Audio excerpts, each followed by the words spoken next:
Here you don't have to work. Here fools can survive.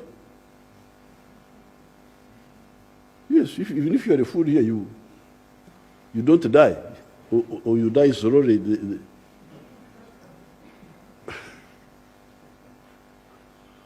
Because in other areas, when you are foolish, you die. The climate is so harsh. It is cold. It is what? If you are stupid, you just die, and the matter is resolved. But here, you can be stupid, and you live, and you visit your relatives, and you stay there for 3 months.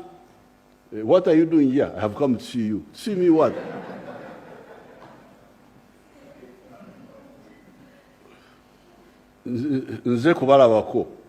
Just are we videos or what?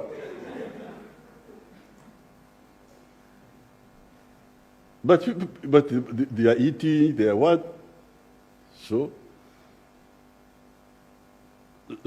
really, it's quite, it's not easy to, because you see because like in India, because the population is very big, you get a lot of competition between man and man to find solutions.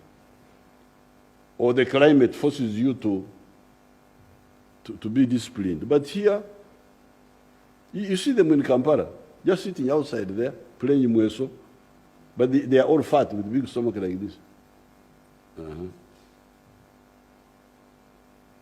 So, but through sensitization, of course they don't live a good life. You see, for instance, when we came, the average life expectancy was 43 years.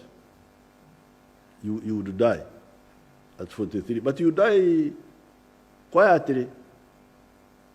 You don't die because you have starved and you have died. No, you don't have enough nutrients. You are eating muhogo and omunyo. They don't have, yes, there is only carbohydrates. Have you seen how the African Americans have died a lot in America? Those fellows who died, the ones who died most were African Americans. And why were they dying more than others? Because of corona? Because they did not have vitamin D and zinc. They didn't have zinc, which are apparently are very crucial for the body immunity. So even your people here, they eat some muhogo and but they don't have all the nutrients, but they fill the stomach. So the stomach, once the stomach is full, they take alcohol, they dance the whole night, and then they were dying at 43. 43 they would die. Then the priest would come. God has called him. God always calls you when but is God lonely? Why is he calling these people?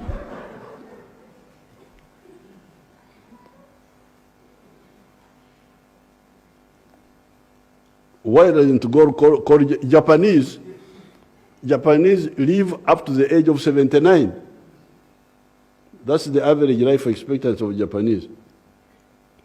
Why does God call Africans at 43? Is he lonely? What is his problem? So it's not God calling them. It is just it is Satan calling them. So of course now with our interventions, the average life expectancy now is so Africans die, but they don't die dramatically. They die quietly. God has called him. Like that. year in, year out, because of poor quality of life, but which they don't understand, which is not very clear. Commercial agriculture. The biggest problem you have, I have not listened carefully to your backgrounds, but you may find that your parents are still in the non-money economy, what they call subsistence agriculture, just working for the stomach only. I don't know those who can, because according to the census, in 1969,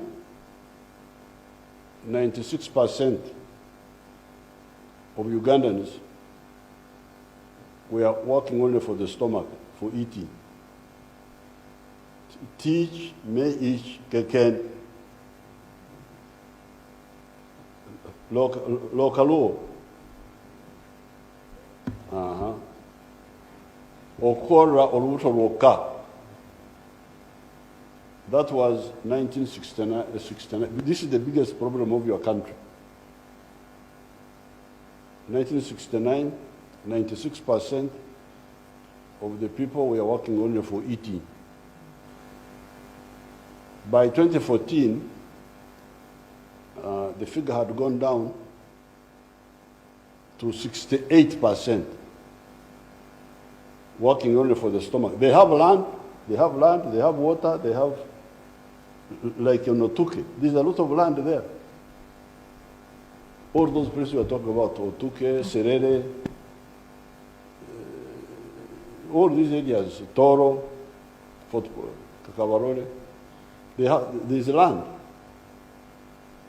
But your people, your grandparents, are working only for eating. And also not eating well also. Some form of stomach stuffing. That's what they call eating, just putting something in the stomach. So this is the first issue you the youth, you must help to resolve. So by 2014, the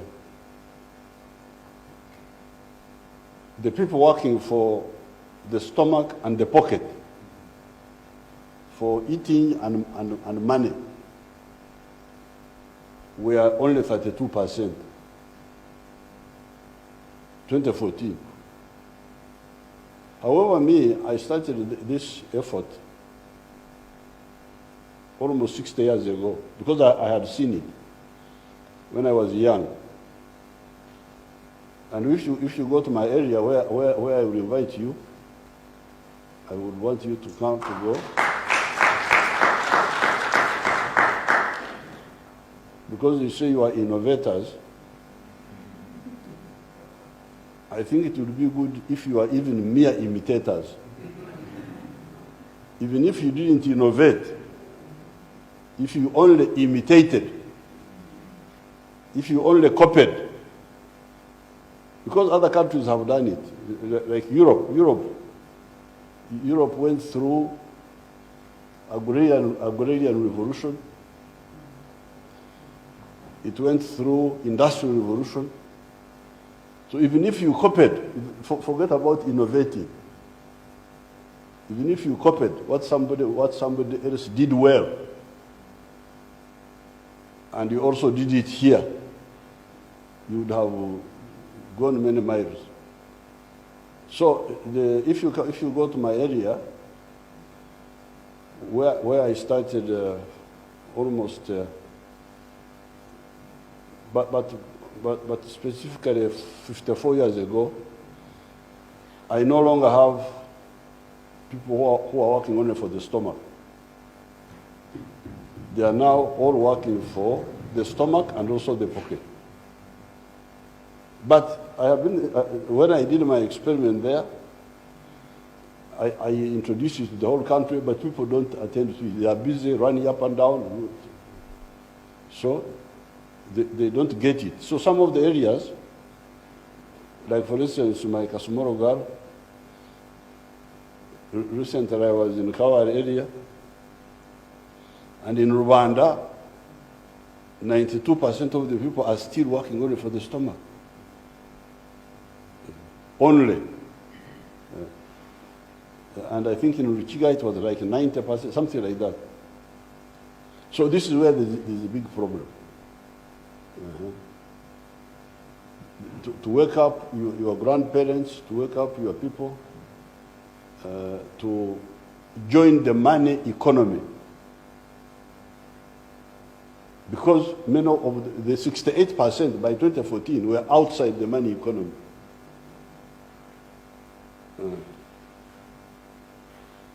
So, can you persuade all the people you know, the ones near you, your family, to join the money economy? And the easiest entry point for the rural people is commercial agriculture. Don't have land which you are just not using. And for that, I want to invite you to go and visit my model farm near here. You can see how people can use a small piece of land to get good income.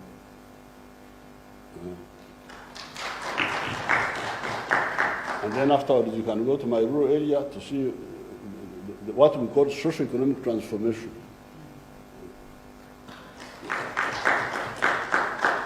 The whole society to change, to change from, because the problem of many African societies is they are still in pre-capitalism.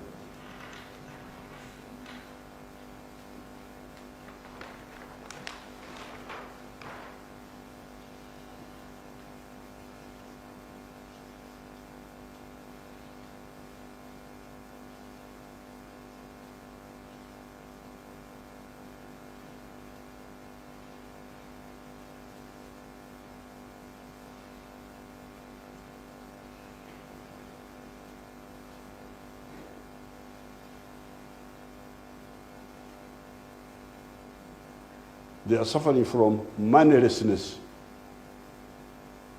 They just don't know how to make money. So they just, like Ajumani, there's a lot of land there. Ajumani. There's good land in Ajumani. In Acholi, somebody from, yes, there were 2K people. The Kasumoro one, is from where? From Lira. Those areas have some, all of them have good land, but they are not using it fully.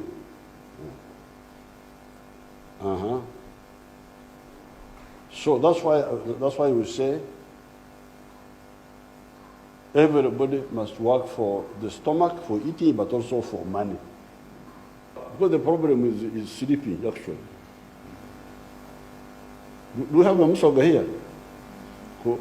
Kulambara, just Africans, their problem is dormir, muito dormir beaucoup, sleeping. And this is not surprising, because it's not surprising that you are asleep.